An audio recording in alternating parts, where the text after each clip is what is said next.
died. She had, she woke up and said the baseball players were out in the field playing ball, the Atlanta Braves. I told Daddy if he built it, they would come, but, Man, you should totally make that into a movie. Yeah, I could call it Field of Dreams.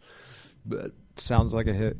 Mentorship opportunities. If you have come so far into your spiritual awakening and you've gotten this close to where you've gotten their name, they're contacting you, you got rings in your ears, and you're opening presents, you can somehow start learning from them. I don't know. I'm not going into all that, but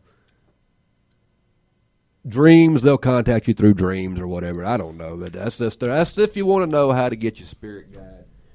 Want to know how to get in touch with your... I had a dream right before I woke up that I was stuck at work and I couldn't make it in for my radio show. Does that mean my general manager is my spirit guide? Yeah, he's your spirit guide. I don't like him that much. Yeah. I think I'm filing for a new one. My spirit guide is totally fired. If you read all this, when you get right down to it, I thought your spirit guide, the way they're telling this spirit guide, isn't it just a conscience? Well, that would be my guess. That's what I would call it. Either that or, like you said, a really bad acid trip. But that being said, it's almost time for this show to be over with. I got 2 more talk breaks and we're out of here. But that being said, here we go. We got coming up for you. I'm going to talk about a guy that got 5 years in prison for selling some shrimp and a new bracelet technology where you can access your wrist. So we'll be right back here on NorthcoastUnderground.com. The Underground starts with you. And your spirit guide.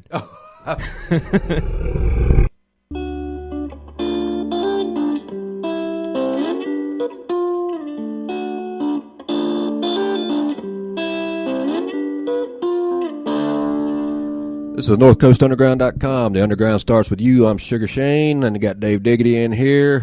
We've been dealing with you the last almost 2 hours. OCB Jam Night is coming up this Wednesday, January the 14th. We got special guest Kenny P. Kickoff time will be at 7 o'clock. We are going to be open to the public, but please RSVP us so we can get a head count and figure out who all is going to be here. You can call Diane at 216-503-5900 to get that done. And if you are an artist and want to get involved, you can contact Ricky. That's rdunn, RDUNN at beonair.com. He's the program director, and he will get you set up with figuring out how we can get you here. You got to be a musical or vocal or something. Yeah, you got to be an artist. Don't come in here with tennis balls and a racket with paint. Yeah, we do. Yeah, not the kind of artist we're looking for. Yeah, we're not. Yeah, not no Picassos. I don't know. I'd like to watch Picasso. Yeah. Got 2 little bit of tidbits here before we leave. A few of them. Shrimp thief. My spirit guide asked you to wait for him to come back from the bathroom. Oh. Can we hold on? Sorry. Door's locked. You're stuck. Oh, yeah, he can't get in. Shrimp thief in Worcester, Massachusetts gets 5 years for stealing shrimp. Now, it wasn't just for stealing shrimp. He stole $300 worth of shrimp, but he also struck a manager, and he began to threaten the people and the employees there. What was he threatening them with, a handful of shrimp? A hypothermic needle. Oh. Hypodermic needle, whatever you call that. Hypothermic needle? Yeah, hypothermic. It was like had a thermometer on it. Really cold. You got to have a hypothermic needle up here in Ohio. I feel like I got one on my way into school today. But a hypodermic needle. Yeah, he was using that to threaten them, and believe it or not, he was a drug addict. So no. I didn't know if you stealing $300 worth of shrimp is completely normal. I wouldn't imagine drugs was nowhere even involved in that, but I guess so. My question is, was he going to smoke the shrimp? You know, speaking of shrimp, I got to tell you this story. I worked at a Kroger down in the South one time, and go ahead, Bubba Gump. I was working in produce, and the shrimp, though, when you went back to the back to get the produce in the back, the shrimp was right there next door. The seafood department was right there next to it. And I worked with it. It was the seafood guy. He didn't work here long, thank God. But he was one of the wackiest dudes I ever met. He told me one night he was a vampire and he had to eat raw shrimp to get the blood out of it. That's amazing. Yeah. That's no reflection on Georgia. Not everybody down there is that fruity, but I'm just saying. That was kind of nuts to me. I kind of stayed away from him. But don't eat the shrimp. There's something in the shrimp. I mean, I thought eating raw shrimp make you sick, but I don't know. Would it? I've had this debate with Mary a couple of times. I'm not sure if the shrimp that you get from the local market is raw and cleaned, or is it slightly cooked and cleaned? I don't know. Yeah, I'm pretty sure it's raw. Yeah, I think it is raw. Unless it's that's in one of those trays. I've always eaten it cold. But he did eat the ones out of the tray. That's another point. He ate the ones that were in the tray. The ones you like cocktail shrimp. Right. Those don't have any blood in it. No. And he'd eat those. Talking about he didn't. We're getting stay way long. off topic. Yeah, well, that's just. I don't think anybody wants to sit. I was just telling you a story. I thought it was kind of cool about the shrimp involved. The shrimp. I thought I'd go with that. But also Kickret. Kickawoo? I don't know how you say that. Bracelet. Yeah. It goes on your skin, and oh no! See, this sucker's cool. It goes. Oh, shrimp. Oh, they got now Terry. we can talk about shrimp. Terry just brought us some. This isn't raw, some shrimp is it? cocktail. I'm eating this. This is not raw, correct? You'll have to excuse me. I'm not going to be talking for a minute. Oh yeah. Yeah. Terry is my hero. Terry Groden. He headed to the school over here. He just brought us in some shrimp, so I'm going to gladly eat a piece of it. I'm really glad we kept talking about shrimp. Man. All right, so back to this bracelet. Before I shove my mouth full of another wonderful piece of shrimp, I'm going to move myself way over here because that's where the shrimp is. Yeah. All right, so this bracelet goes on your wrist. It's made by Cicret, C-I-C-R-E-T. And it's a bracelet. It goes on your skin or goes on it goes up your arm. And it's touchscreen projection. Somehow it shoots a light up your arm. Yeah, it projects an actual screen on your, your forearm? Yeah. Something like that? And I didn't say anything about iPhones, but it is Android capable. Yep. And you'll be able to lift your wrist up and just punch on your arm what you want to put in on your screen. Now, how lazy is that? Shut up and take my money. You already got a phone in your hand. You've got to be extra but now lazy. I don't have to carry it. Oh, boy. What are you going to do? Stick your I arm don't up to think talk it's on the there- phone? I don't think it's like talk on the No, phone. it's there to make a display on your arm so you can actually sit there and type on your arm instead of holding the phone. Right. I don't know. I just thought it was cool technology, man. It's not going to take the place of my phone or anything. It's not because I'm lazy. I just think it's really cool. It's I'm cool a looking. technology junkie. It was cool looking. I would say that. Would I ever use it? I don't know. If it was affordable, I might. Who knows? It was cool looking. I will say that. But we got to take one more break. Or not one. But this is at NorthcoastUnderground.com. With shrimp. Starts with you. I want to thank Terry again for the shrimp. We'll be right back. We're going to talk about a father that let his kid be around a pretty dangerous creature. We'll be right back.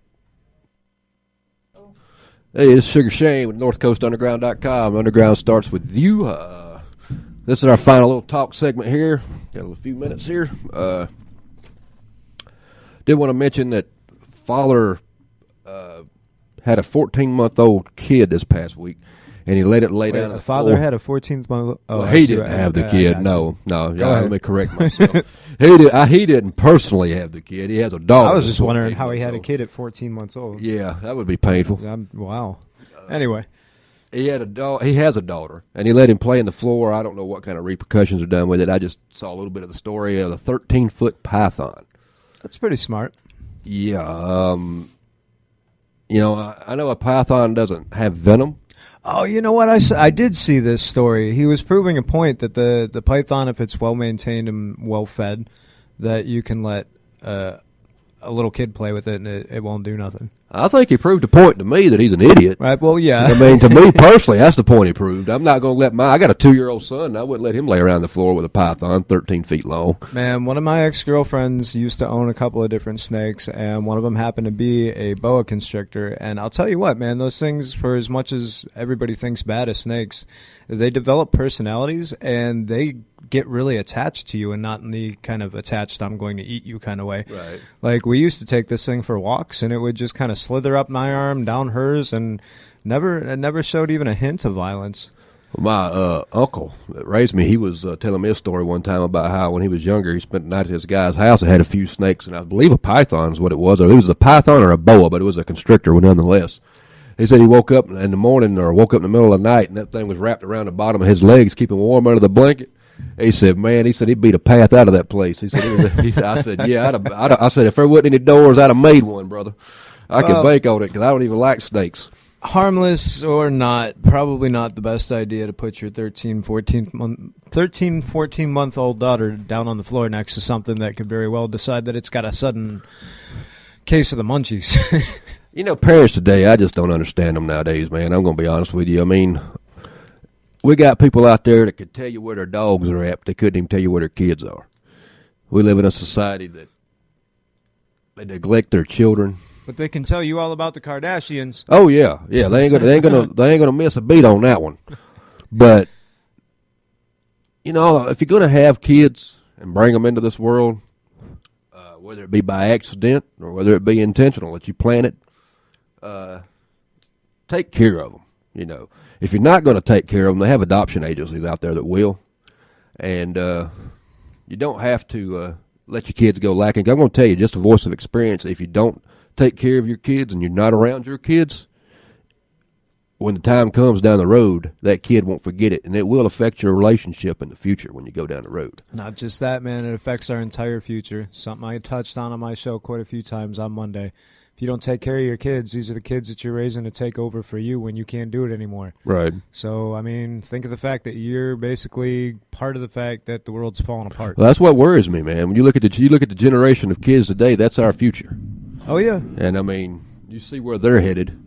They lack discipline a lot of times. People don't care to do that anymore. And when you do that, you reap the benefits. You reap the results, I should say. And I think in the future we're going to reap the whirlwind of. Oh yeah, it's coming. It's when I think we're sowing today what we're going to reap tomorrow, and down the road we're going to have leaders that are going to reflect it. We're going to have citizens that are going to reflect it, and I'd hate to see what our Congress and our Senate looks like 40 years down the road. If we still have one by if we still have one by that point. The country's headed for anarchy, and that's one of the main reasons I see, man. Nobody's taking care of their kids anymore. But with that being said, go ahead and plug your show. We're about out of here. Yeah, Mondays, 3 to 5, the Northcoast Wasteland. Completely different music format. We got all sorts of stuff from like some more hardcore rock to some modern punk. Whole bunch of good stuff on there. And, of course, whatever the hell happens to me. But this coming Monday, they're doing some rewiring in the studios, so I will not be here. I may be stopping in with Shane next Friday for his show from 1 to 3 every Friday. But this coming Monday, the Wasteland is taking a vacation. Not by choice, but hey, I'll deal with it. Real quick, a friend of mine just sent me a message. If you happen to be a Case Western Reserve student and you are listening, or you know somebody that is, I'm going to go ahead and guess that a lot of their evening classes are going to be shut down. There's a huge water main break over there right now, and with the temperatures plummeting real soon, I don't think there's going to be much going on over there until they get that fixed. So, Case Western Reserve, double check, don't take my word for it, but you're probably not having any evening classes. Thanks for the update, Mike. That's it, man. Well, that being said, I'll be back here at 1 o'clock next week. If you want to follow me, tweet me any topics, you can follow me on Twitter. That's at Kurt Winslow, number 25. Follow me on there. Facebook. It's at Kurt Winslow 25. Don't put the Kurt number Winslow in 25 with the number at the end, yeah. And Facebook, you can follow me under Sugar Shane. Give me a holler. With that being said, until next week, take care of yourselves and take care of each other.